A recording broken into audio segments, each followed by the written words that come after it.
नमस्कार। आप सभी का स्वागत है हमारे YouTube चैनल एक कहानी में। दोस्तों, आज की कहानी है बहू तुम्हारा पति तुम्हें मुबारक हो, भरण पोषण तो मैं अपने बेटे से मांग रही हूँ। नेहा अंदर कमरे में तैयार हो रही थी और विनीत उसका बाहर इंतज़ार कर रहा था। घड़ी की तरफ देखते हुए उसने नेहा को आवाज़ लगाई, अरे मैडम, और कितनी देर लगेगी? पार्टी ख़त्म हो जाएगी तब आओगी क्या? हाँ हाँ, आ रही हूँ। कितनी जल्दी क्यों कर रहे हो? अब तैयार भी ढंग से ना हो क्या?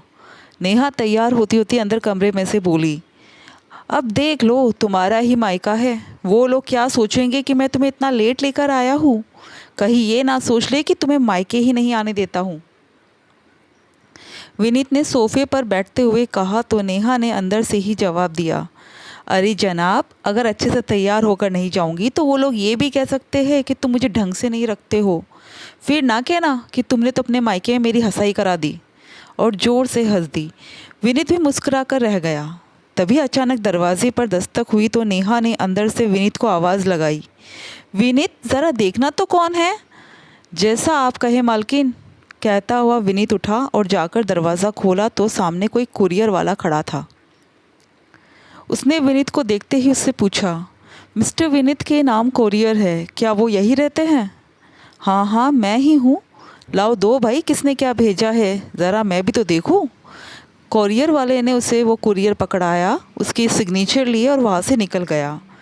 विनीत कुरियर खोलकर देखने लगा तो उसके नाम एक नोटिस था, जिसे पढ़ते ही उसके माथे पर पसीने की बूंदें चमकने लगी। तभी अंदर से आते हुए नेहा ने कहा, लो, हो गई तैयार, बस अब निकलते हैं। वैसे कौन आया था विनीत? पर विनीत ने कोई जवाब ही नहीं दिया। अभी वो उस पेपर को दोबारा पढ़ रहा था। उसे बिल्कुल चुप देखकर नेहा ने फिर पूछा, क्या हुआ विनीत? मैं तुमसे पूछ रही हूँ। ऐसे क्या आंखें फाड़कर इस पेपर को पढ़ रहे हो? अब देर नहीं हो रही है क्या? विनीत ने नेहा की तरफ देखा और वो पेपर उसके हाथ में पकड़ा दिया। नेहा ने उस पेपर को पढ़ा तो उसके चेहरे पर गुस्सा दिखने लगा और वो विनीत से बोली, ये औरत ऐसा कैसे कर सकती है? बिल्कुल चैन नहीं है इसे। खुद की ज़िंदगी तो सुख चैन से जी ली, अब हमारी ज़िंदगी को जहन्नुम बना रखा है। पूरा मूड अपसेट कर दिया। कह देती हूँ, एक पैसा नहीं देने वाली मैं इस औरत को। विनीत अब भी चुप ही खड़ा था। उसको चुप देखकर नेहा भड़कते हुए बोली, अब बोलो भी, क्या करना है? मैंने तो पहले ही कहा था कि रबड़ को उतना ही खींचो जितना वो खींच सके, लेकिन नहीं, तुम्हें तो पूरा रबड़ तोड़ने की लगी थी। अब मुझसे क्या पूछ रही हो कि क्या करना है? विनीत ने भड़कते हुए कहा। विनीत के चिल्लाने पर नेहा भी गुस्से में पैर पटकती हुई अंदर कमरे में चली गई। दोनों ने अपना जाना कैंसिल कर दिया। थोड़ी देर बाद विनीत उस नोटिस को लेकर कमरे में आया और नेहा से बोला, अब बैठी क्या हो, चलो मामा जी के घर चलते हैं। मुझे नहीं जाना तुम्हारे मामा के घर, और उस औरत की शक्ल भी नहीं देखनी मुझे। पता नहीं अपने आप को क्या समझती है। कोर्ट के चक्कर लगाओ, उससे बेहतर है मामा जी के घर चले चलो। विनीत ने जब दो टूक बात की तो नेहा मन मार कर उठी और विनीत के साथ उसके मामा जी के घर के लिए रवाना हो गई। कार चलाते समय विनीत को याद हो आया अपना बचपन, जो कि काफ़ी गरीबी और तंगहाली में गुजरा था। पिता की जब मौत हुई थी तो ले देकर उनके पास 2 कमरे का घर था। माँ शिमला भी ज़्यादा पढ़ी लिखी नहीं थी, इस कारण वो दूसरों के घर खाना बनाने का काम करने लगी। हालांकि उसके नाना जी ने काफ़ी कहा कि विनीत को हम रख लेंगे और तुम्हारी दूसरी शादी करवा देते हैं, पर विनीत के लिए वो बिल्कुल तैयार नहीं हुई। विनीत पढ़ने में अच्छा था, इसलिए वो उसमें ही अपना भविष्य देखती थी। उसे पढ़ा लिखा कर बड़ा आदमी बनाना चाहती थी। ऐसा नहीं था कि उन्होंने अकेले ने मेहनत की। विनीत को आज इस मुकाम तक पहुंचाने में उसके ननिहाल का बहुत योगदान रहा। नाना नानी के बाद मामा मामी ने भी अपनी जिम्मेदारी को बखूबी निभाया। आखिर सबकी मेहनत रंग लाई और वो पढ़ लिख कर अच्छी नौकरी पा गया। नौकरी लगने के साथ ही शिमला ने अपने बेटे विनीत के लिए नेहा को पसंद किया और उसे घर की बहू बनाकर ले आई। विनीत ने काफ़ी मेहनत करके अपना बड़ा सा मकान भी बना लिया। 2 साल बाद दोनों एक बेटे के माता पिता भी बन गए। कहते हैं ना, जब सब कुछ अच्छा होता है तो इंसान का दिमाग घूमना शुरू हो जाता है। अब नेहा का स्वभाव बदलने लगा था। उससे शिमला जी की सेवा नहीं होती थी। बात बात पर उन्हें ताने सुनाना उसकी आदत हो चुकी थी। धीरे धीरे उसने विनीत को भी अपने ही रंग में रंग लिया। हालांकि हालात उस समय ज़्यादा बिगड़ गए जब 4 महीने पहले मामा जी की मृत्यु हुई। इधर शिमला जी तो अपने मायके गई हुई थी, उधर नेहा ने उनके आने के सारे रास्ते बंद कर दिए।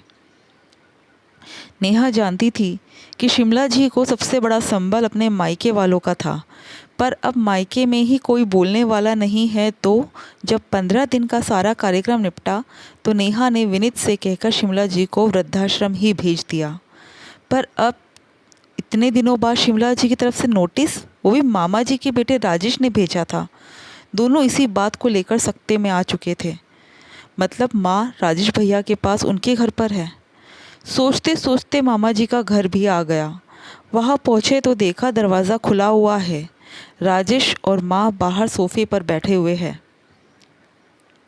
विनीत और नेहा को आया हुआ देखकर राजेश मुस्कुराकर बोला, हमें पता था कि तुम लोग ज़रूर आओगे, इसलिए तुम्हारा ही इंतज़ार कर रहे थे। राजेश को इग्नोर करते हुए विनीत माँ से बोला, माँ ये सब क्या है? आपने अपने ही बेटे को नोटिस भेज दिया। माँ उसकी तरफ देखते हुए बोली, इसमें गलत क्या है विनीत? मैंने तो नोटिस ही भेजा है, तुमने तो मुझे वृद्धाश्रम भेज दिया था। ये तो शुक्र मनाओ कि मेरे भाई की छमाही थी तो मेरा भतीजा वृद्धाश्रम में उस दिन लोगों को खाना खिलाने गया था जहाँ मैं उसे मिल गई, नहीं तो मेरी पूरी ज़िंदगी वृद्धाश्रम में बीतती। तभी नेहा बोली, हाँ तो शौक से रहिए ना अपने मायके में, हमारी छाती पर मूंग क्यों दल रही है? मेरे मायके वालों को तो मैं अखर नहीं रही हूँ बहू, वो मुझे किसी चीज़ के लिए मना नहीं करते। कम से कम मेरी किस्मत इतनी अच्छी तो है, लेकिन मुझे भी तो रहने के लिए अपनी खुद की छत चाहिए, अपने खर्च के लिए पैसे चाहिए। जब मैंने अपनी पूरी ज़िंदगी इसको पालने पोसने में लगाई है तो इसका हर्जाना दूसरों से क्यों मांगूं? विनीत के कुछ कहने से पहले ही नेहा बीच में बोल उठी, किस चीज़ के पैसे दे आपको? आपके पास था ही क्या? कोई प्रॉपर्टी नहीं थी आपके पास? और मकान भी हमने बनवाया है। विनीत मेरा पति है, एक पैसा नहीं देने दूंगी आपको। बहू तेरा पति तुझे मुबारक हो, मुझे तो भरण पोषण के पैसे चाहिए और वो मैं अपने बेटे से मांग रही हूँ। भीख नहीं मांग रही हूँ, हक मांग रही हूँ। तुम लोग खुद नहीं दोगे तो कोर्ट जाकर लूँगी, पर लूँगी ज़रूर। आखिर मैंने अपनी पूरी ज़िंदगी स्वाहा कर दी इसको पालने के लिए। नेहा भी कहाँ चुप रहने वाली थी।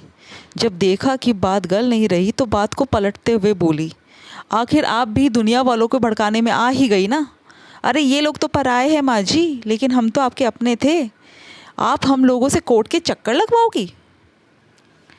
उसकी बात सुनकर माँ मुस्कुराते हुए बोली, वाह बहू, आज ये पराए हो गए और तुम अपनी, जबकि तुम भूल गई मुझे घर से तुमने ही निकाला था।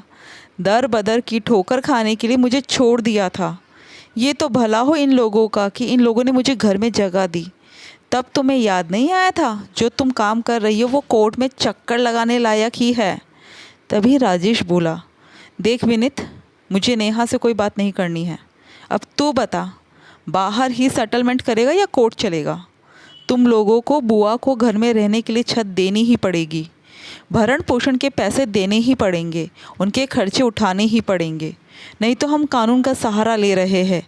और पढ़े लिखे हो, तुम भी कानून बहुत अच्छे से जानते हो। इससे पहले नेहा कुछ कहती विनीत ने उसे इशारा करके चुप करा दिया और राजेश से बोला, ठीक है, मैं तैयार हूँ। आखिरकार पूरा मामला कोर्ट के बाहर ही सेटल किया गया, जिसके तहत शिमला जी को घर में रहने के लिए 2 कमरे दे दिए गए और भरण पोषण और बाकी खर्चा विनीत को ही उठाना पड़ा। दोस्तों, आपको कहानी कैसी लगी कमेंट करके ज़रूर बताइएगा और हमारे चैनल को ज़रूर ज़रूर ज़रूर सब्सक्राइब कीजिएगा। Thank you.